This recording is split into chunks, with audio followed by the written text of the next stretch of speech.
Let's go! The Habs win 5-4 in overtime against the Seattle Kraken.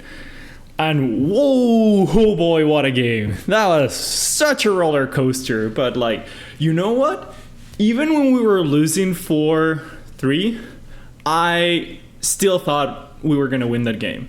Like, I still believed that we could win that game. You know, like my PTSD from all those years, it's starting to fade away after seeing them play the way they've been playing. And yes, there's still a lot to fix. You know, there's still a lot to work on. But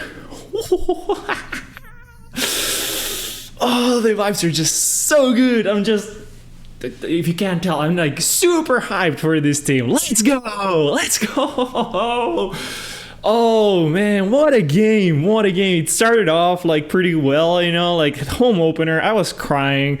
I was on the floor, you know, like someone hold me, please.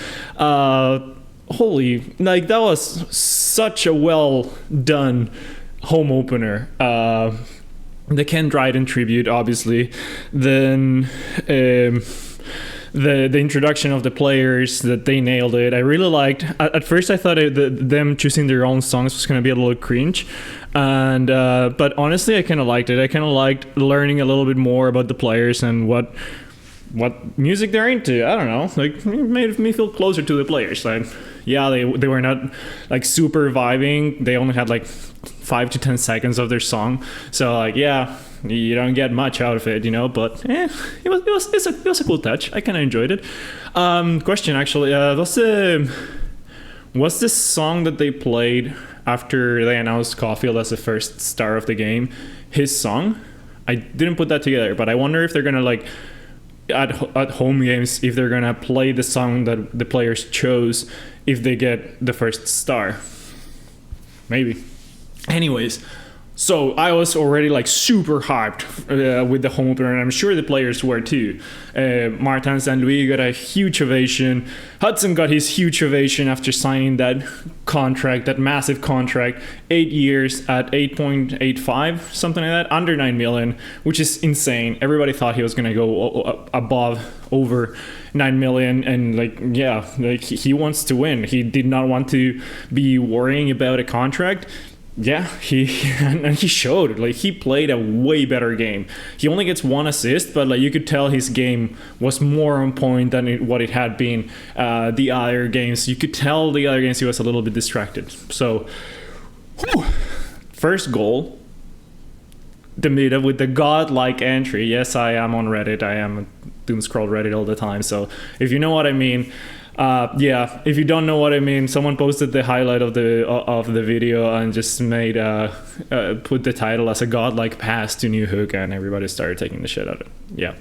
Anyways, so godlike pass to New Hook, but it was actually a really good pass. You know, like he fakes passes. New Hook is just speeding towards the net, puts it in. 1-0 Habs. Let's freaking go.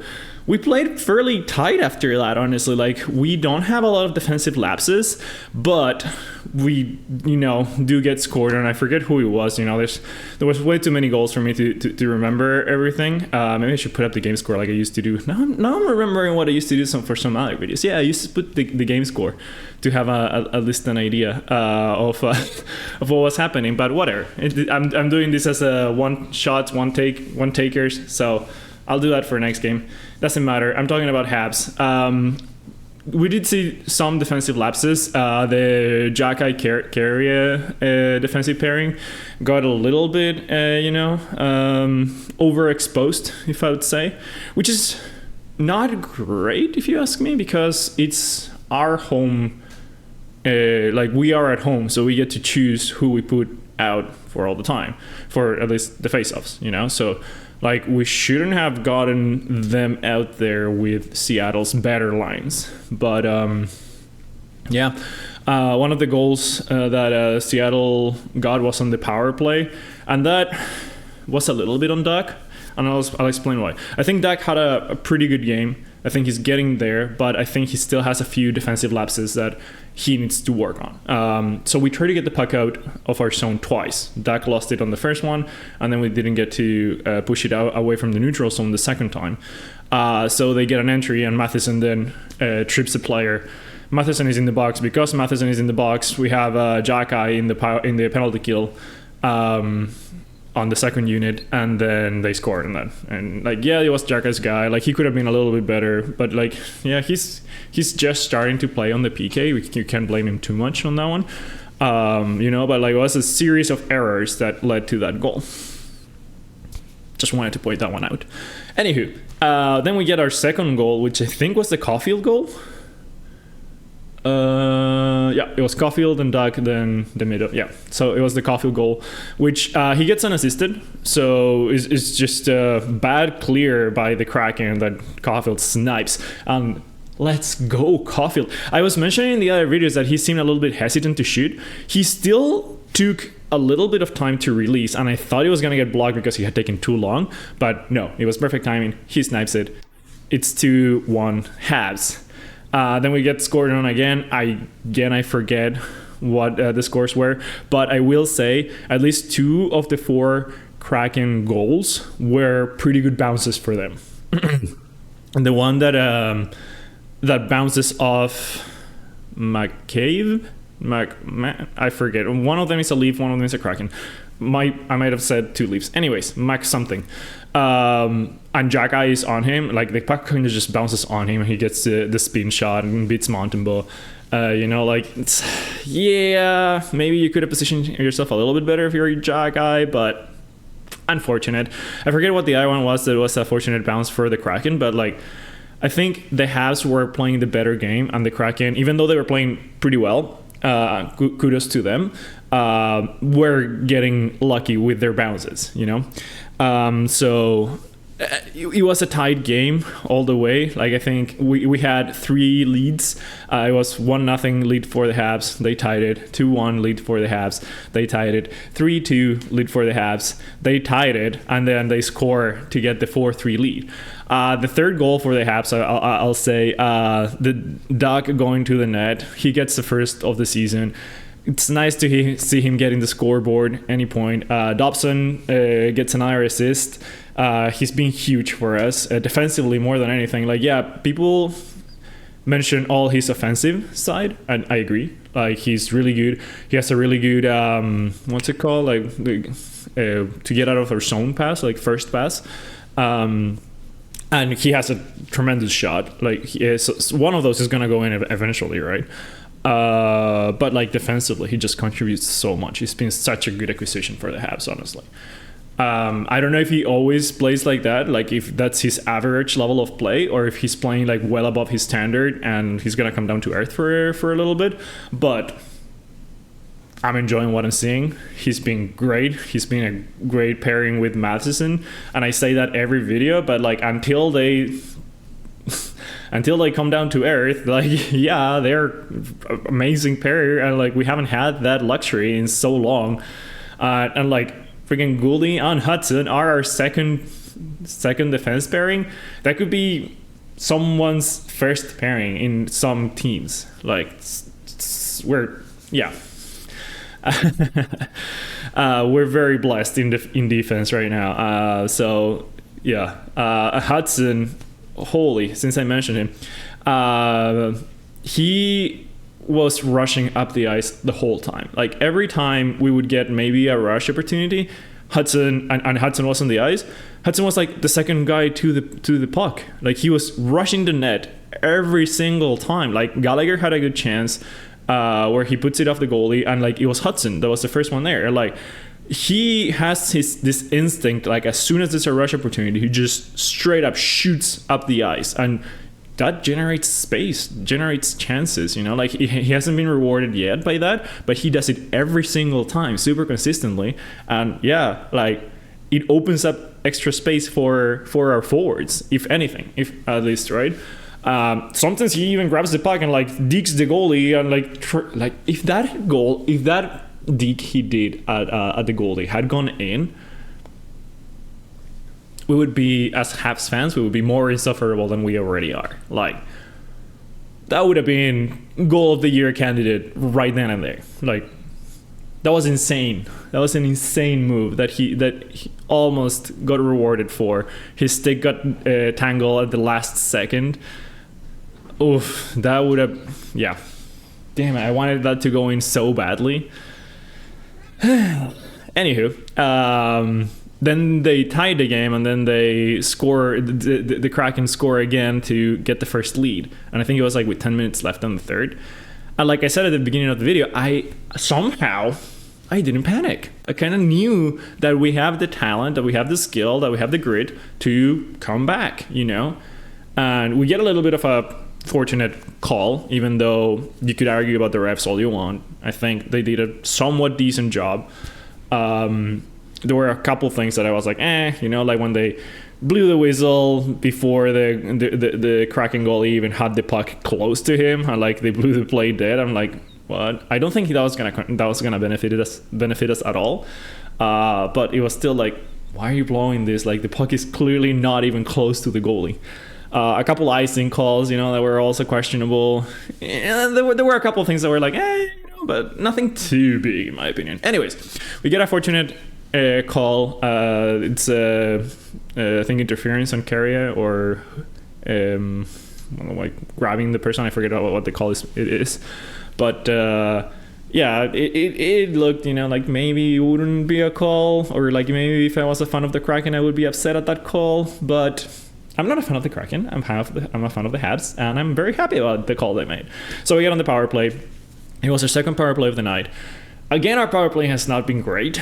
I think there were glimpses of improvement from our last game in Chicago, you know, but you still want to see more, right? Like we have so much talent in our power play. Like we have all the pieces of the puzzle, and it's just not clicking yet. It frustrates me to watch that level of talent and that level of two crazy good power play units, and we generate so little, especially our first power play. Like I feel without the threat of Line there, like Caulfield is not setting himself for the one-timer there, and he has Suzuki, and like the Kraken were very good at pressuring the puck carrier. Like they have someone chasing the puck carrier the whole time, so we had very little time to think and see what space they were giving us. So kudos to them for a fairly good penalty kill, you know. But we have one play, which is put it on the goal line and hope Caulfield can get a shot up on the net, you know. But like he would never do that, right? Like that's so difficult to do, right? Anyways, you see where I'm going with that, but whatever. We have like that one play on our power play, especially on our first unit, and it has not been working. Anywho, we had the power play, it did not work. We got the second power play unit out there, and I honestly kind of like what the second power play unit is doing, because we have the Midov on the right that can just, he's very creative and can generate something because he has all the deeks and whatnot. We have Dobson with a massive shot, threat at least, and if he doesn't shoot it, he can pass it to Line for his massive shot, right? Like I kind of like more. I feel like we have more chances of scoring when our second power play unit is out there. So something's got to change. Anyways, the Midov, he does the Midov things. He gets his first goal of the season, second point of the night. What a beauty. He's just going to keep on getting better too. You know that, because he has all the work ethic, he has all the talent, and he has all the support in the team and the coaches to keep on improving. So I am so ready for what he can bring to this team, for what he can bring to the league. Just, yeah, just so excited. Deeks gets a pass to Line. Line gets it back to him. Deeks again has the patience of a freaking Zen master and backhands it in. Beauty. Just beauty. Like nerves of steel.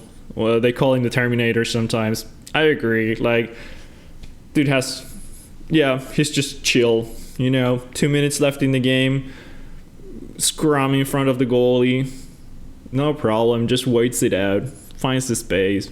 Puts it in. Beautiful celebration with Line, by the way. Yeah, I really liked saying Line get super excited for the Midos goal. That was nice. Yeah, and then we get OT. You know what happened in OT? We got all the greens. We got San Luis greening. There's an image going out there in Reddit somewhere where it's the 5 of them huddled together and they all have chef hats. It's just hilarious. Find it if you can. It's just so good. Like, yeah. Anyways, and then we get Suzuki that wins the face-off.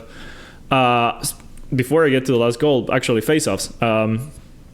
Dak had like a 57% face-off percentage or something like that. Win percentage.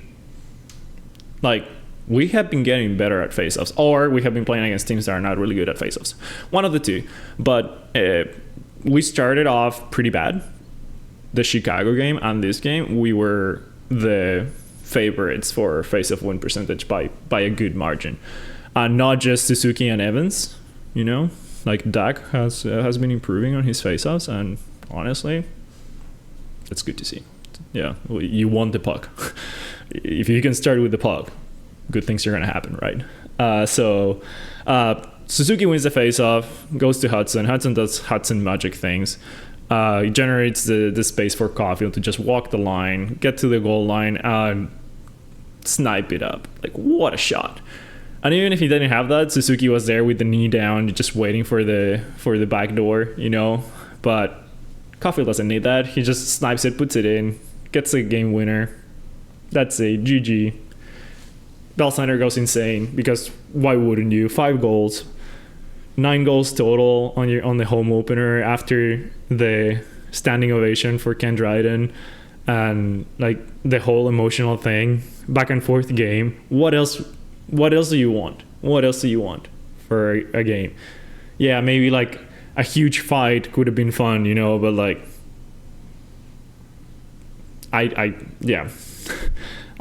don't think you can complain if you were there. I think you got your money's worth, and we all know it's a lot of money to be there. So saying you got your money's worth for that, like, it's, yeah. So anyways, that was the whole game. A few other things that I noticed was that Carrier was more involved offensively, which was nice, but his defensive game was not great last night, I don't think. I already mentioned Jack struggling a little bit.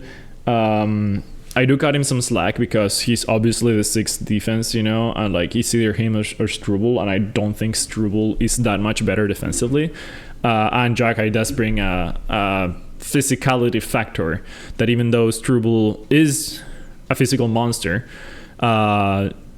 having Jack in the team means you have less shenanigans to deal with other teams going for your star players. And with so many star players that we have now, like, you don't want anyone going for Hudson, you don't want anyone going for Demidov, Suzuki, Caulfield, you know, you don't want anyone going for any of those guys. So you gotta have someone that, you know, will make them pay if they do go for them, right? They're gonna think twice about laying a hit on one of those guys if Jack is there. Take Jack out, you might start getting some cheap shots on your star players. So I understand why he's still out there. That's my opinion, you know. And I do believe he can improve. I do believe he can get better. Like, he has taken massive steps every season, you know, and like his first few games were better than this last one.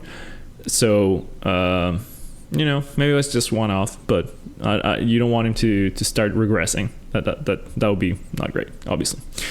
What other thing I wanted to mention? Montembeault was okay. Yeah, like, he made good saves. Obviously, he didn't face that many shots, and he allowed 4 in. So, like, if you look at the stats, it's not great. I think he had like barely over 80% save percentage. So, not great numbers, but he did face a lot of shots that were not easy, and he got him. Maybe 1 or 2 of the goals could have you wish he would have gotten, you know.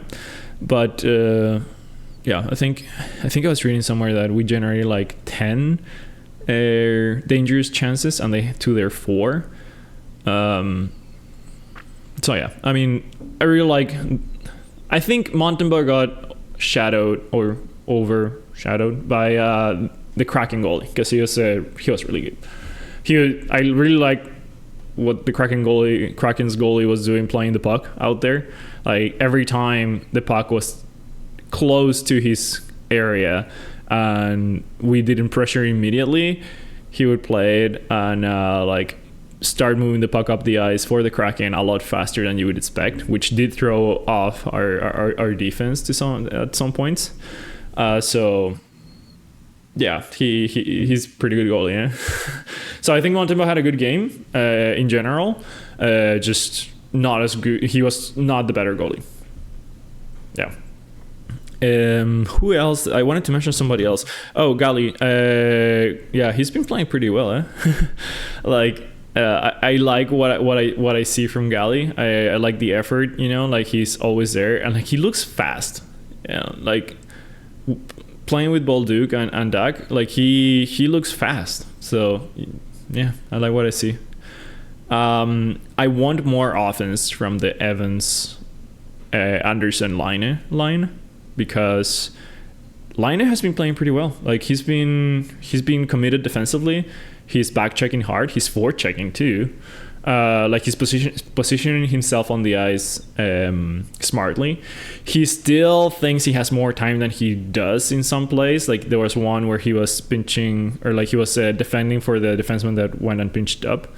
And the puck went back to Laine, and instead of making an easy pass to the open defenseman on the other side, he tries one more stick handle than he should have.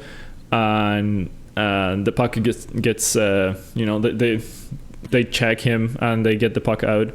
It didn't generate anything for them for the Kraken anyways, you know, but it could have been bad. And that's a part of Laine that I don't want him to keep doing. Like he has good dangles. Like he does create space for himself, and he does create extra time sometimes. It's just when and where, you know. Like don't do it when you are the last man, when you swap for the defenseman, right? Like that's not when you do it. You also don't do it when I think you were tied at that point. Like no. So when and where is very important, and I think he has been getting better. It was just the one time that I did see that happening that was like, oh my god, no, that's the Laine we don't want. But most of the time we did get a better version of Laine. Just he's not in a very offensive line, right? Like Evans and Anderson, they're really good defensively. They've been really good on the PK. I really like what I see. I really like the extra effort they take in the PK. Like Anderson has been hunting the puck carrier like at the neutral zone, and it's scary how good that has been. I really like them defensively. Offensively though, they're very lackluster to say the least. So Laine is not getting a lot of help offensively. But maybe that's what Martin St. Louis wants. Maybe like he wants Laine to be in a defensive line and just use him for the power play. I don't know. Anyways, we'll keep talking about Laine in the next few videos. This is starting to get long already, so I'll cut it off there. Massive game for the Habs, massive win. We're now on a 3-game winning streak.